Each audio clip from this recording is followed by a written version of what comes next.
Rappelez-vous, à une certaine époque où la lutte était très populaire à la télé, bien, on est de retour, on est en 2024 et ici même, à la télévision du Richelieu, on a cet automne une émission dédiée à la lutte en Montérégie. On en parle dans quelques instants. Mais d'abord, investissement de 22 millions de dollars de l'entreprise Soleno en sol américain.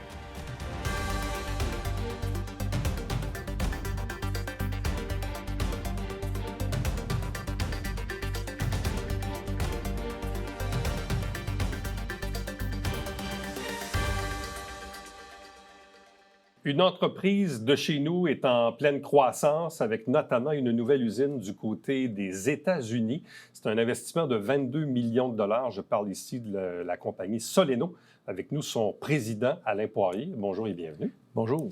C'est drôle, Soleno, parce que quand on se promène un peu partout, surtout le long de la 20, je dis, OK, Soleno est là, Soleno est là, Soleno est chez nous. Finalement, Soleno est partout, ou presque. On essaie d'être indispensable auprès de notre clientèle, évidemment. Puis, c'est le but. C'est des tuyaux, c'est pas toujours facile à manipuler ou à transporter. Alors, quand on est régional avec des succursales on appelle ça des cours, là, Ouais. ben, ça nous aide énormément d'être près de la clientèle. Petit retour en arrière. Quelle est l'histoire derrière la création de Soleno? Les frères Lazur. Roger et Germain Lazur, en 77, ont fondé Soleno. Puis, c'était pour le drainage agricole. C'était un drain de 4 pouces à l'époque. Et après ça, Alain Poirier est arrivé à quel moment dans l'histoire? Bien, je vais vous la raconter un petit peu plus large d'abord parce que vous vous intéressez à cela. Là. C'est que mon père est décédé en 79. L'entreprise Soleno a vu le jour en 77. Et en 75, les frères Lazur avaient approché mon père pour investir avec eux, parce qu'il était deux frères, les Lazur, dans un départ d'entreprise qui s'est nommé Soleno en 77. Mon père a refusé parce qu'il avait tombé malade à l'époque. D'ailleurs, il est décédé pas longtemps après. Et moi, je suis arrivé en 89. Les frères Lazur ayant connu mon père, ils se sont toujours intéressés à la famille Poirier. Puis la famille Poirier a décidé de venir associer avec les frères Lazur en 1989. Et tu faisais quoi, toi, avant 89? Bon, c'est le fun, mais j'aime raconter. Alors, les frères Poirier, parce qu'on est 5 garçons. Nous, on a investi avec Germain Bombardier dans la fabrication de tuyaux de drain, même chose que les Lazur, mais nous, c'était en 82. Je résume. 75, les Lazur Poirier, ça, c'est mon père. Mon père dit non, je suis trop malade. Quelques années après, il est décédé. Les frères Lazur, ils foncent tout seuls. Les Poirier arrivent en Rock Forest avec Germain Bombardier. Ouais. On a investi dans une compagnie qui s'appelle SPD, Sherbrooke Pipe Drainage, compétiteur aux frères Lazur dans Soleno. Et en 89, les frères Lazur ont eu une brillante idée à dire hey, pourquoi les Poirier, on ne réunit pas nos forces, là, comme on avait pensé avec ton père en 75. Puis là, en 89, moi, j'arrive ici. Bon, la progression de Soleno dans les 35 dernières années, ça ressemble à quoi? Bien, pour vous donner une idée, en 89, on est à peu près à 3 millions de dollars de chiffre d'affaires. On parle de 15 employés. Puis, les opportunités se sont présentées là. Moi j'ai été chanceux. Là. J'arrive à un bon moment, j'arrive à des opportunités qui se présentent. Puis, j'ai été chanceux parce que j'étais bien entouré. De A à Z, j'ai tout le temps été bien entouré de gens qui ont cru au projet, puis qui m'ont encouragé, qui m'ont supporté. Ça inclut le personnel, ça inclut des gens extérieurs. Là. Vraiment, il faut être chanceux aussi par moment, je l'ai été. Alors, on est 15 employés en 89. Puis, pour vous donner une idée, on est rendu au-delà de 200 millions de chiffre d'affaires. Puis, on est rendu dans les maritimes, on est en Ontario, on est au Québec, puis on est rendu aux États-Unis. 550 employés aujourd'hui. 550 employés. À 600 employés. Et combien d'installations actuellement au Canada? C'est une excellente question. Je ne m'en rappelle jamais, mais je dirais, avec les cours, parce que on a des centres de distribution, hein, on va dire ça comme ça, je dirais une douzaine. Une douzaine. Ouais. OK. Donc, 200 millions de chiffre d'affaires, 550 employés, une douzaine d'installations au Canada. Arrive maintenant le projet américain. Il s'inscrit où dans le plan d'affaires ou le plan de développement de Soleno de dire « Hey, on va aller investir 22 millions aux États-Unis ». Bon, ça part il y a à peu près 8 ans. On a commencé à rêver à fabriquer un autre type de tuyau, une autre sorte de tuyau. Nous, là, pour bien se comprendre dans notre jargon, on fabrique des tuyaux corrugés, qu'on dit. C'est-à-dire? C'est des ondulations. Le tuyau, il est fait en ondulation, puis c'est rond. Puis ça, on appelle ça un tuyau corrugé. Des tuyaux, tu en as toutes sortes de tuyaux. Tu as des listes. plein d'imaginables concepts. Nous, c'est corrugué, puis ça, il devient flexible. Il peut être flexible pour les grands rouleaux qu'on retrouve dans les champs. Ça prend un tuyau en accordéon, donc flexible, corrugué, pour rouler, pour dérouler dans les champs, pour maximiser les travaux. Mais avec les années, il y a eu toutes sortes de formes de changements importantes. On s'est mis à faire des tuyaux rigides, intérieurs lisses. On s'est mis aussi à penser à fabriquer des grands tuyaux, parce que chez Soleno, en 89, ils fabriquent du 4, 6 et 8 pouces de diamètre. Ouais. Aujourd'hui, on est la seule entreprise avec le polyéthylène à fabriquer de 4 pouces à 136 pouces. 136? Dans toute l'Amérique du Nord, une entreprise qui fait de 4 pouces à 136 pouces en polyéthylène, il y en a une, c'est Soleno. Qui a besoin d'un tuyau de 136 pouces? Les municipalités, les ministères de Transport. Et vous voyez, il y a à peu près un mois ici, au début septembre, il a tombé beaucoup d'eau au Québec. Oui. Bien, cette fin de semaine-là, nous, là, on était disponibles pour notre clientèle parce qu'il y a des municipalités qui appelaient « Hey, peux-tu me dépanner? Je suis mal pris, ça me prend un tuyau de 140, pas 140, mais 136 pouces ou 120 pouces ou 96 pouces. Tu as tout ça, qu'est-ce que tu peux faire pour moi? » Mais vous utilisez toujours à peu près le même type de matériaux parce qu'on n'est pas dans le monde du béton, là, chez vous. Là. On n'est pas là du tout. Là. Aucunement. Alors, chez Soleno, là, nous, on fabriquait des polyéthylènes, 4 pouces, 6 pouces, 8 pouces, jusqu'à 48 pouces. Et on s'est mis à fabriquer des tuyaux en acier sur le bord de la 20, l'autoroute 20. Ouais. Le fameux camping Sainte-Madeleine, là, qui est M. Giroir, que j'ai connu le père, puis il est présentement le fils. Et ils sont juste à côté de nous. Puis on s'est mis à fabriquer des tuyaux d'acier. Un tuyau d'acier, on fabrique de 12 pouces jusqu'à 136 pouces et même voire 144 pouces. Et c'est des gens qui ont besoin des tuyaux de grand diamètre pour des volumes d'eau importants. Au Canada, en Amérique, ici, là, vos clients, c'est qui principalement? C'est encore le monde agricole? C'est les municipalités?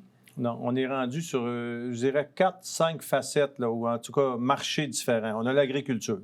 Ouais. Ça, c'est notre raison d'être, qui joue un rôle important chez Soleno toujours. On a le domaine de la foresterie. Quand ils font des coupes de bois dans le Grand Nord, il faut qu'ils fassent des chemins pour protéger les cours d'eau, les ruisseaux et tout. Alors, on vend en foresterie. On vend les quincailleries. On peut s'imaginer tous les grands noms de quincailleries. On est dans ce marché-là. Puis, on vend beaucoup avec la distribution dans le domaine municipal, qui est les travaux routiers. Mais est-ce qu'il y a beaucoup de compétition au Canada dans ce domaine-là? Je vais vous dire, il y en a trop. Hein? C'est toujours pareil. Il faut être vraiment agile pour se démarquer. Et c'est une force chez Soleno. Nous, on a ciblé le polyéthylène. Puis, on a ciblé le développement durable.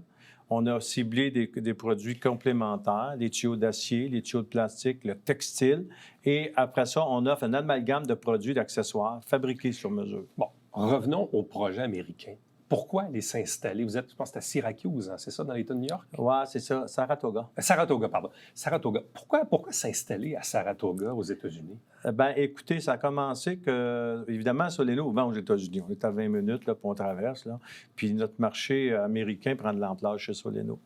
Ensuite, c'est un nouveau procédé. Ce n'est pas des choses qu'on fait chez Soleno, c'est un nouveau type de tuyau, toujours en polyéthylène, développement durable, mais complètement différent. Ça nous prenait une usine de 50 000, 45 000 pieds carrés, bureau, on arrive tout près de 50 000 pieds carrés. Puis ça nous prend un grand terrain. Là-bas, j'ai tout près de 2 millions de pieds carrés de terrain pour une bâtisse d'une envergure de, mettons, 50 000 pieds carrés. Tandis qu'ici, là, au Québec, trouver un terrain à un bon endroit là, de 2 millions de pieds carrés, bonne chance. Tu vas le trouver, mais il ne sera jamais à la bonne place. Puis deuxièmement, il y a les lois ici. 20 de bâtisse. 20 de bâtisse de 2 millions, c'est 400 000 pieds de bâtisse. Moi, je ne veux pas mettre 400 000 pieds de bâtisse, j'ai besoin de 50 000 pieds de bâtisse. Puis j'ai besoin énormément d'espace extérieur parce que mes tuyaux sont grands en volume diamètre. Alors, c'était l'endroit idéal. Puis après ça, je me retrouve avec la route pour Boston, la route pour New York, la route pour Buffalo. Puis Soleno est installé tout près de Buffalo puis Détroit, dans le sud, pas des États-Unis, mais du Canada, l'Ontario. Ça fait qu'on est capable de se promener avec nos camions, là, puis on tourne en rond dans tout ça. C'est notre parc d'amusement. C'est quoi les défis pour une entreprise canadienne de s'installer dans un autre pays? Bien, de un, ça prend des gens à l'écoute. Ça, c'est la première des choses. Puis de deux, de rencontrer des gens qui ont de l'intérêt à nous recevoir. puis qui ont l'intérêt de la nouveauté, parce qu'on offrait de la nouveauté, là, vraiment, là, comme produit. Alors, notre défi, c'est de rencontrer les bonnes personnes. Il y a une chambre économique là-bas, je le dis en français, c'est pas de même que ça s'appelle, là, mais ils ont le même équivalent d'une chambre économique. Alors, on est allé rencontrer ces gens-là, on a rencontré le conseil municipal de la ville, ils nous ont posé des questions, il y a des gens qui sont objectés un peu, mais vite, ils ont été rassurés, parce que la ville nous a donné un bon coup de main à faire valoir les avantages de tout ça. Fait qu'on a eu besoin de la ville, chambre de commerce, et après ça, d'autres avantages. Mais en même temps, vous n'êtes pas une industrie très, très polluante, on s'entend, là? C'est pas une industrie comme ça? Non, j'ai dit c'est pas une industrie qui est polluante ou qui est dérangeante pour les citoyens, c'est le contraire. Là. C'est même le contraire. Nous on récupère 150 millions de contenants de plastique. Exemple, la bouteille de shampoing que vous mettez dans votre bac bleu, là, quand on dit que c'est pas vrai que les gens récupèrent le plastique, c'est tout à fait le contraire. Ils s'en récupèrent beaucoup. Mais est-ce que c'est assez? La réponse, c'est non. On envoie des affaires qui n'ont pas de bon sens, là, mais on en récupère tout de même, nous, plusieurs millions de kilos par année. On parle de 6-7 millions de kilos de plastique récupération. Là. Une fois que l'usine va être en opération du côté américain, qu'est-ce que ça va changer dans vos opérations? Qu'est-ce que ça va changer dans le plan de développement de l'entreprise dans un horizon de 3 à 5 ans? Bon, ce que ça va changer pour nous, la première des choses, les enjeux, là, quand tu es un propriétaire d'entreprise, président, en tout cas chez Soleno, je ne peux pas parler pour les autres, c'est la pérennité de l'entreprise. Ouais. Puis pour avoir de la pérennité, là, il y a des éléments essentiels. Une clientèle satisfaite. Satisfaite de quoi? De tes produits, évidemment, et être à l'écoute. La deuxième, c'est ton personnel. Si tu viens à bout de motiver ton personnel, là, tu viens de bâtir une base. Puis après ça, les actionnaires. Qu'est-ce qu'on fait chez Soleno? C'est pas compliqué. C'est qu'on se positionne avec de la créativité, de l'innovation, puis toujours essayer d'imaginer du nouveau. Il n'y a rien de plus beau que quand tu mets dans ton équipe, là, l'entreprise Soleno, puis à ta clientèle, de la nouveauté. Puis quand tu fais ça, là, tu motives tout le monde. Mais c'est sûr qu'il faut que ça nous emmène plus loin parce qu'on fabrique un amalgame de grands projets. Là. On peut participer à des projets à plusieurs millions de dollars là, pour vendre des tuyaux de grand diamètre. Très complémentaires. Il doit y avoir beaucoup de fierté derrière ça. Énormément de fierté de plusieurs niveaux. La fierté de l'industrie en soi, du plastique qui prend de la place, puis c'est quelque chose de durable comparativement à beaucoup d'autres choses.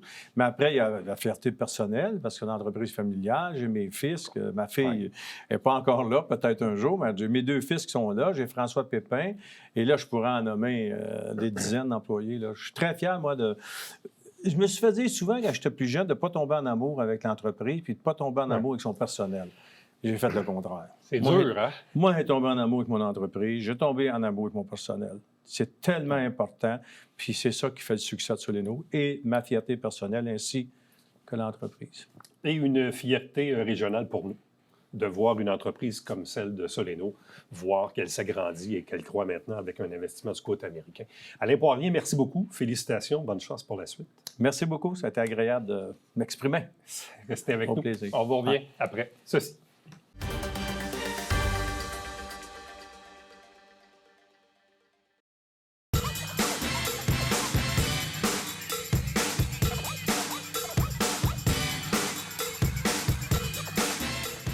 Dimanche, 9h30, Télébingo, on vous attend.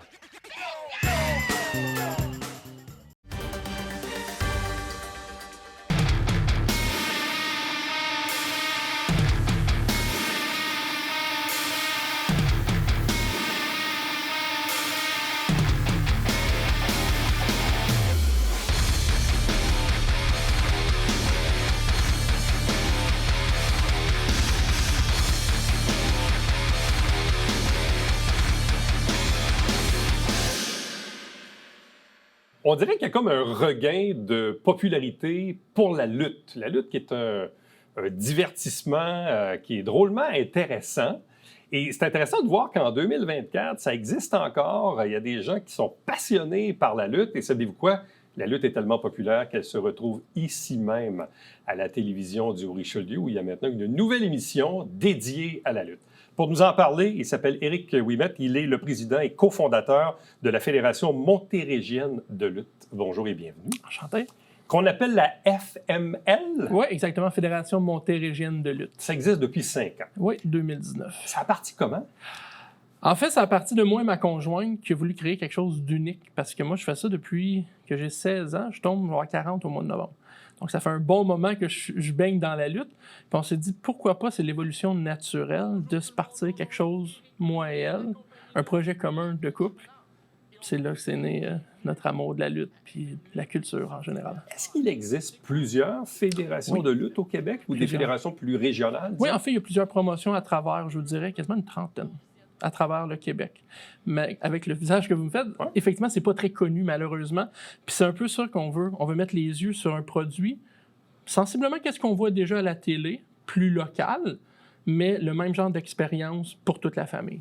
Mais en même temps, si on remonte dans le temps, là, puis là, j'essaie de me remémorer ce que mon père a pu me raconter, là, ou mon grand-père, mais dans les années 30-40, ici même à Saint-Jean, il y avait des combats de lutte. Là. Mon père, il me disait qu'il allait, ou son père allait au cinéma Capitole.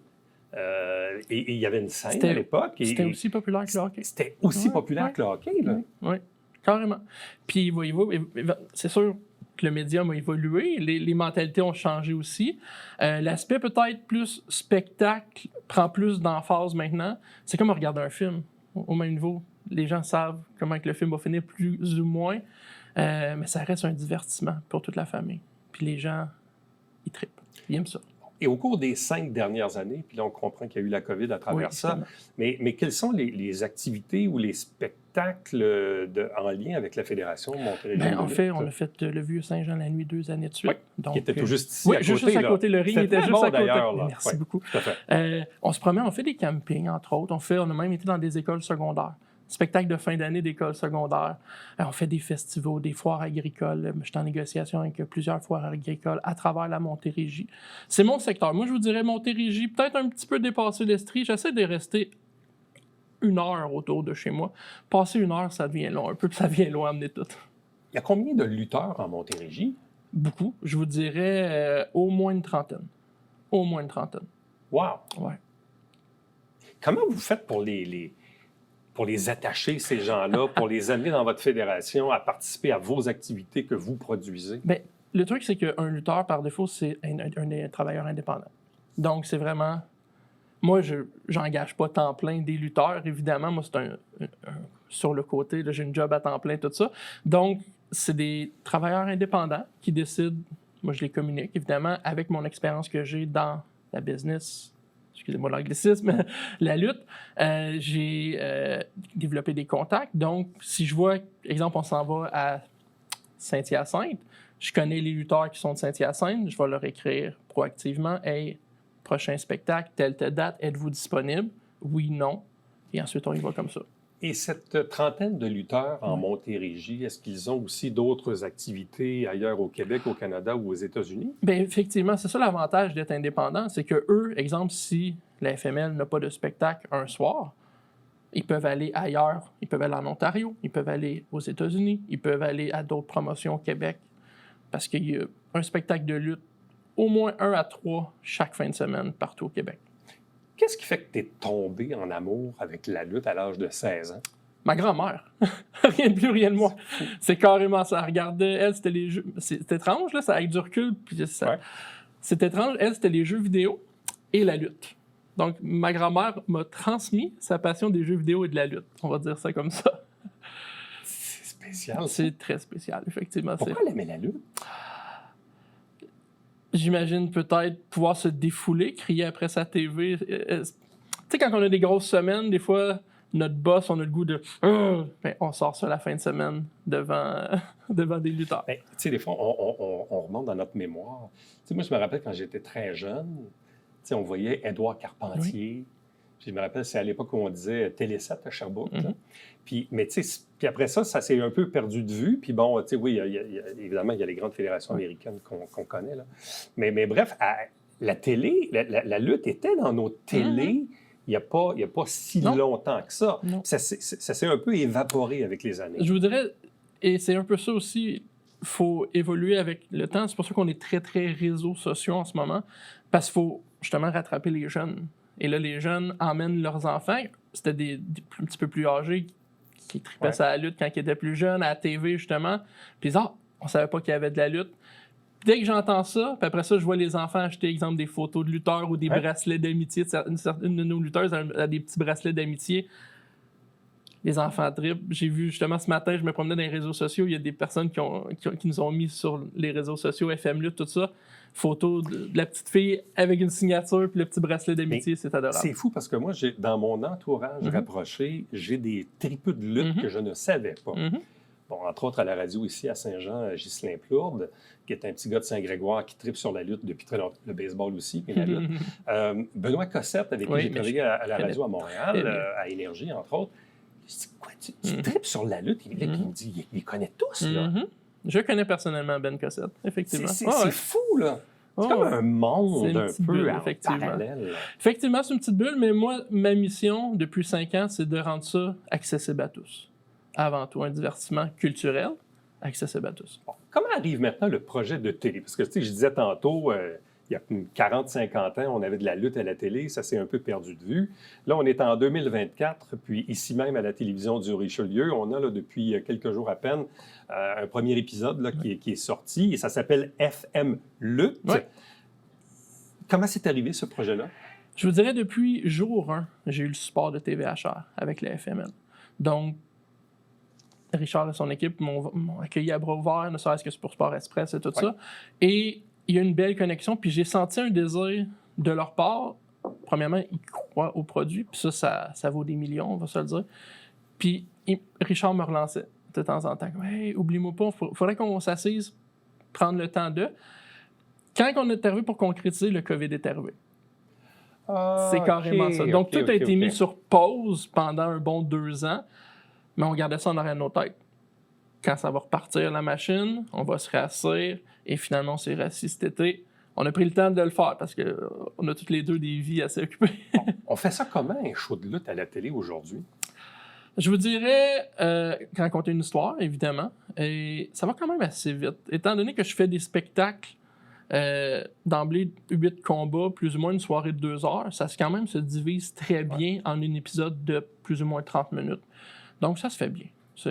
Comment qu'on fait ça? On rend ça versatile. Une fois qu'on a l'ouverture de dire, bon, on veut faire un show de lutte à la télé, tu produis, tu es dans le domaine et tout ça, maintenant, qu'est-ce que tu veux montrer? Qu'est-ce que tu veux montrer dans ce contenu-là? Bon, tu vas me dire, oui, de la lutte, évidemment, mais au-delà de ça, qu'est-ce que tu veux montrer comme aspect particulier de la chose? Moi, je suis un grand fervent de la culture en général et du produit local. Donc, je veux montrer justement que de la lutte au Québec, en 2024, ça existe et c'est de la qualité. On parlait hors d'onde avec un technicien, il nous l'a mentionné lui-même. J'ai adoré la présentation, j'ai adoré l'équipe, j'ai adoré votre équipe, vos bénévoles.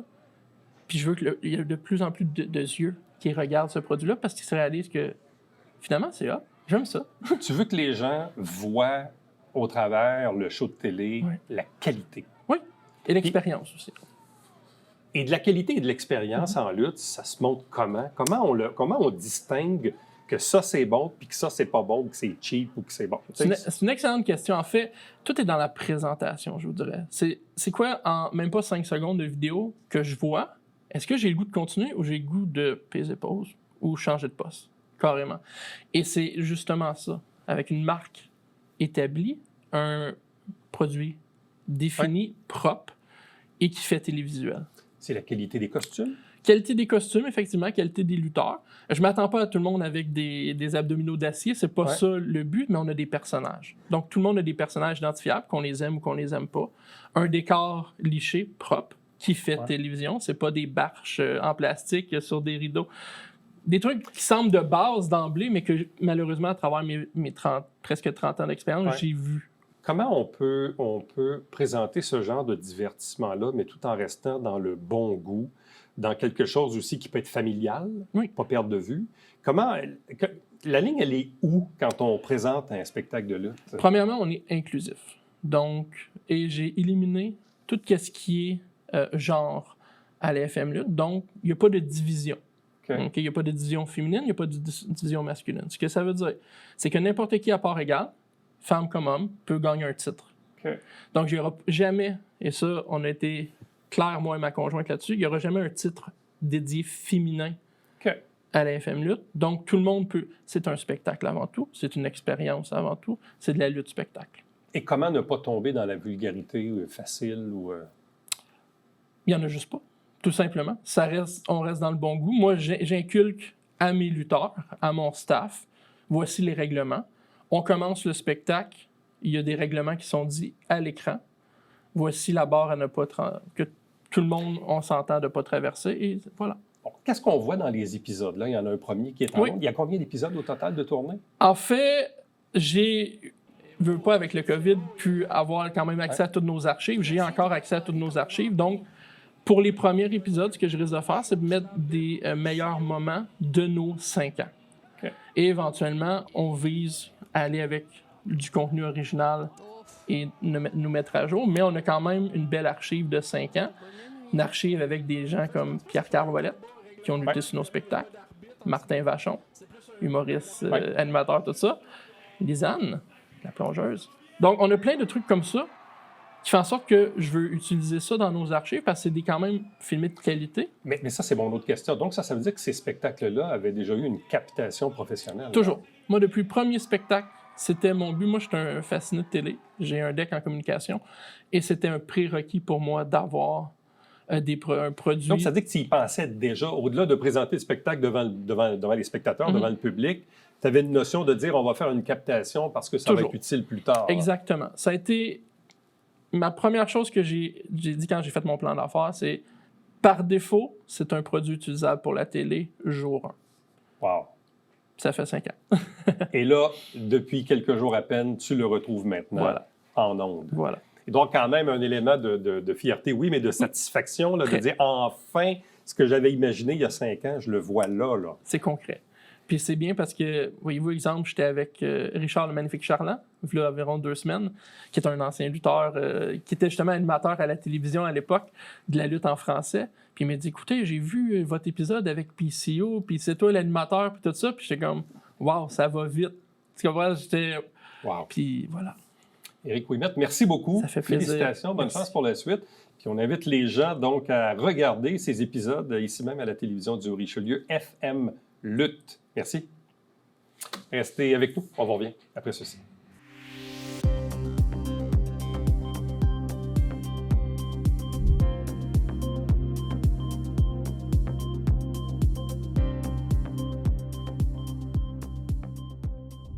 Invitation pour le jeudi 31 octobre, c'est l'Halloween. Il y a une exposition du côté du domaine Trinity dans le secteur Iberville. C'est organisé par le Centre de femmes du Haut-Richelieu. C'est le bal des sorcières. Ce qu'on veut mettre en évidence, évidemment, les femmes, mais aussi le symbole de la sorcière. Donc, si vous avez de l'intérêt, jeudi 31 octobre, domaine Trinity. À demain. Bye-bye.